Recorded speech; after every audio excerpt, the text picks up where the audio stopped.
দেশে বিদেশে যে যেখানে আছেন সকলকে শুভেচ্ছা। আমি আলী হোসেন চৌধুরী। আষাঢ়ের প্রথম লগ্ন, বৃষ্টি হচ্ছে প্রায় প্রতিদিন। বৃষ্টি ভেজা আমাদের এই গ্রাম বাংলা। আমি এখন কথা বলছি গাজীপুর জেলার কাপাসিয়া উপজেলার তরগাঁ ইউনিয়নের উরুন গ্রামে নজরুল ইসলাম মাস্টার সাহেবের বাড়িতে। আসলে বাড়ির ভিতরে এবং বাইরে দুই জায়গায় ফুলের সমারোহ। এই রাস্তায় চলতে গেলে অনেকের চোখেই পড়ে এই চির পরিচিত সাদা ফুল। এদিকে জবা ফুল রয়েছে, জবা ফুলটা এখন হয়তো ফুটবে লাল জবা। এটা বাড়ির গেটের বাইরে। আর গেটের ভিতরে অবস্থান করছে বিভিন্ন ধরনের ফল। আমি আরেকটা ভিডিওতে আপনাদেরকে দেখিয়েছি, সেখানে লটকন গাছ, প্রচুর পরিমাণে লটকন গাছ রয়েছে, লটকন হয়েছে। আর এখানে বাড়ির বাইরে থেকে দেখা যাচ্ছে কমলা গাছ। কমলা অলরেডি হয়েছে, ছোট আকৃতির, পরিপক্ক হতে আর একটু সময় লাগবে। হয়তো আগামী অক্টোবর নভেম্বরে গিয়ে এই কমলাগুলো পরিপক্ক হবে। বলাই বাহুল্য, এই কমলাগুলো স্বাভাবিক কারণেই মিষ্টি। আমি এখন আপনাদেরকে নিয়ে যাব সেই সাদা জবার কাছে, সাথেই থাকুন।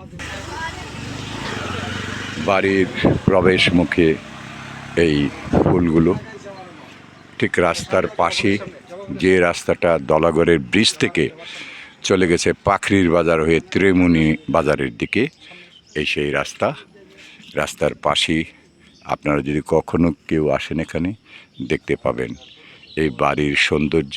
আসলে পৃথিবীতে সৌন্দর্য সবারই প্রিয়। কেউ সেটাকে লালন করে, কেউ করে না। কেউ মনে ধারণ করে, কেউ বাস্তবে করে, যেভাবে পারে। এখানে সাদা জবা ফুল বাড়ি থেকে আমরা দেখছি, সাদা জবা ফুলের চারা। আসলে সৌন্দর্যপ্রিয় মানুষগুলো এইভাবেই পৃথিবীতে সৌন্দর্য বিতরণ করে, লোকচক্ষুর আড়ালে অথবা লোকচক্ষুর সামনে। সবার মনে একটা সৌন্দর্য থাকে, সেই সৌন্দর্যটা কেউ প্রকাশ করে, কেউ করে না। পাশেই সেই বহমান ঐতিহাসিক ধলেশ্বরী খাল, যেটাকে স্থানীয় ভাষায় আমরা বলি ধলাগড়ের খাল। হয়তো এক সময় এই পৃথিবীর বিবর্তনে একসময় হয়তো নদী ছিল, সেটা আস্তে আস্তে সংকুচিত হতে হতে এখন খালে পরিণত হয়েছে। আষাঢ়ের বৃষ্টিতে খাল এখন প্রায় পরিপূর্ণ।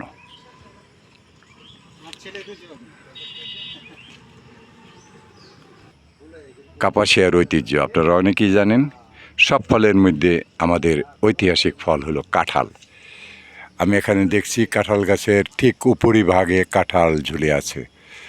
আমাদের এলাকায় সাধারণত কাঁঠাল মানুষ খুব কম খায়, এই জন্য সকলের বাড়িতেই কাঁঠাল রয়েছে,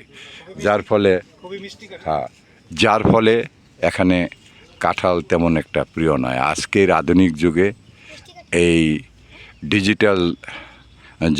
ডিজিটালে যারা আছে তারা কাঁঠাল খেতে পছন্দ করে না, কেননা কাঁঠালে রয়েছে আঠা। সে আঠা মুখে লাগে, হাতে লাগে, বিভিন্ন কারণে তারা এই কাঁঠালগুলোকে খেতে চায় না। কিন্তু আসলে কাঁঠাল একেবারে পুষ্টিকর একটি আল্লাহর নিয়ামত।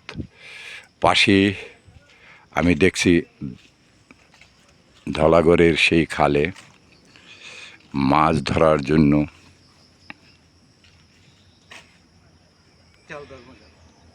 আমাদের এই এলাকায় এই যে মাছ ধরার জালটা, এটাকে বলা হয় ধর্মজাল। আমাদের এলাকায় এক এলাকায় এক এক ধরনের নাম। আসলে বৃষ্টির পানি গড়িয়ে যাচ্ছে, এই ধর্মজালওয়ালা জানে কখন মাছ ধরতে হবে, সেই সময় হয়তো মাছ তারা ধরবে, এবং এই সময়ে তাদেরকে অন্তত খুঁজে পাইনি। আমি আবারও আপনাদেরকে শুভেচ্ছা জানাচ্ছি। খেজুর গাছ, বাড়ি, তার সামনে রাস্তার পর এই খাল, প্রকৃতির সৌন্দর্য ভরপুর। আর সৌন্দর্যের মধ্যে সৌন্দর্যটা বিকশিত হয়েছে এই বাড়ির বাইরে ফুলের এই গাছগুলো। সাধারণত মানুষ বাড়ির ভিতরেই সৌন্দর্যগুলোকে ধরে রাখে, কিন্তু বাইরের লোকদেরকে দেখার জন্য, অন্য মানুষদেরকে অনুপ্রাণিত করার জন্য এখানে বাড়ির বাইরে সেই ফুলগুলি রাখা হয়েছে, যে ফুলগুলো সৌন্দর্য বিলায় কিন্তু কাউকে কষ্ট দেয় না, কারো ক্ষতি করে না। ভালো থাকুন, ভালোবাসায় যে যেখানেই থাকুন, দেশে বিদেশে, আপনাদের সকলকে শুভেচ্ছা জানাচ্ছি। আমি আলী হোসেন চৌধুরী, কাপাসিয়া, গাজীপুর।